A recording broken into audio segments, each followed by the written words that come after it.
I think front-load washers get a bad reputation they mostly don't deserve. And the mold situation is the perfect example of why. That smell, the black gunk creeping around the rubber door seal, is real. It's gross. And almost everyone with one of these machines has dealt with it. But here's the thing, the machine isn't broken. The explanation for why this keeps happening is almost embarrassingly logical once you actually look at it. And here's where the machine's actual design starts to explain everything. Think about what a front-load washer physically is. The drum sits horizontal. The door seal's completely shut because the water tumbles sideways instead of sitting in a vertical basin. That door seal, the thick rubber gasket that runs around the entire opening, is what makes the whole design work. Without an airtight seal, you'd have water on your floor within the first minute of a cycle. So the engineers made it watertight.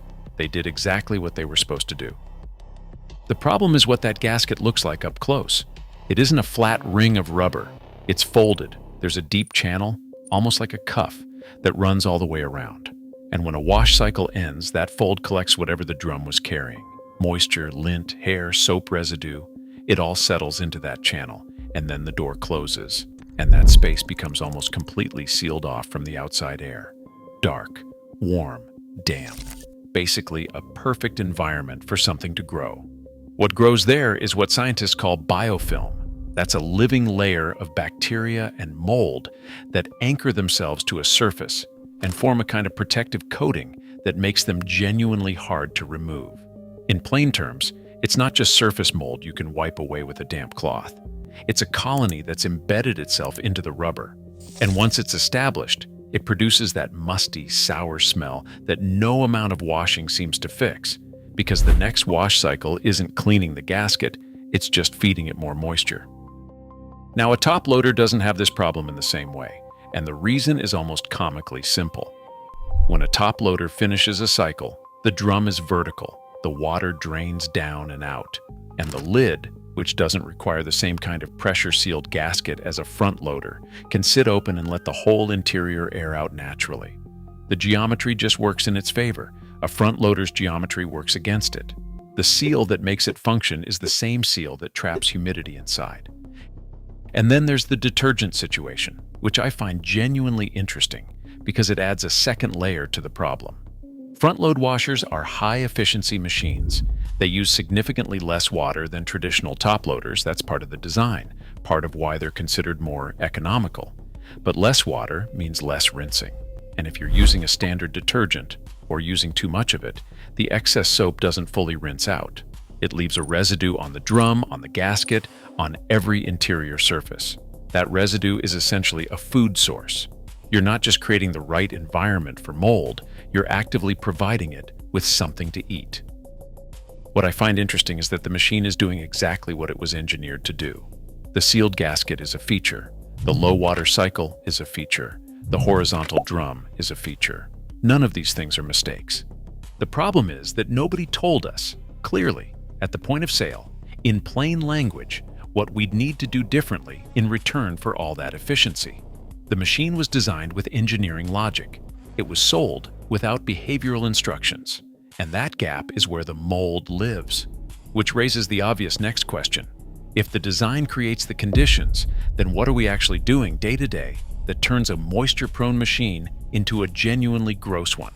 Quick question before we go further. Do you leave your front loader door open after a cycle, or does it stay shut?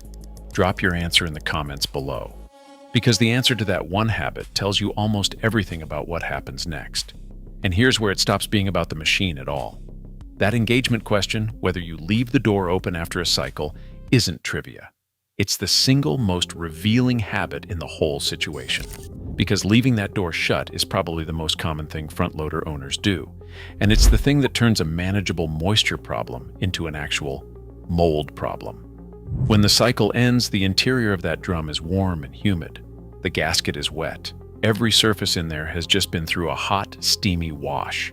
Close the door, and you've sealed all of that humidity inside with nowhere to go. The machine just sits there, door shut, quietly incubating. 30 minutes matters here. It's not like you need to leave it open for hours, though that helps. Even a short window of AIR flow makes a measurable difference in how fast that interior dries out. But most people close the door immediately, either out of habit or because an open washer door sticking out into a narrow laundry room is genuinely annoying. That's not laziness.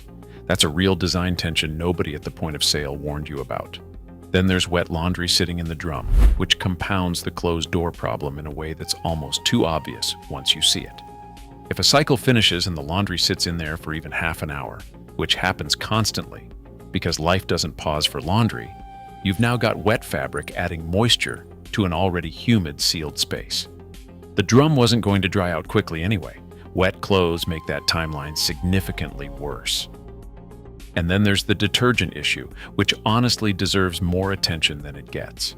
High-efficiency machines are built around low water volume. That's the whole point. Less water, more efficiency.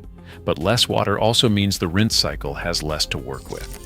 If you're using regular detergent in a high-efficiency machine, or using HE detergent, but eyeballing the amount instead of measuring it, you're leaving soap residue on every interior surface after every single wash. And honestly, I get it. Nobody reads the detergent cap markings.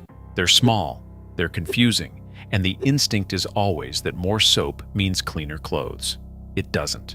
In a low-water machine, more soap means more residue, which means more food for whatever's already growing in the gasket fold.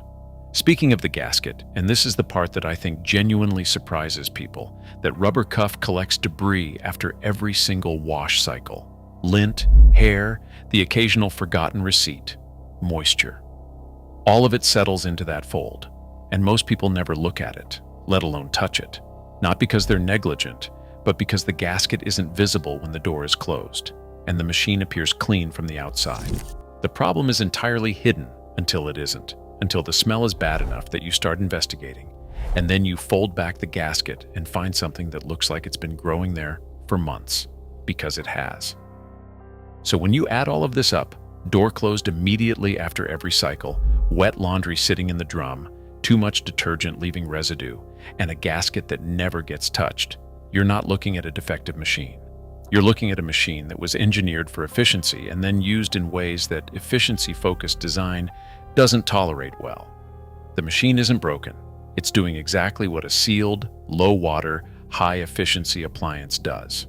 We just never adjusted our habits to match what the design actually required. And that reframe matters beyond laundry. It changes how you think about the relationship between a tool and the person using it. Most tools we interact with have some tolerance built in. They work even when we use them imperfectly.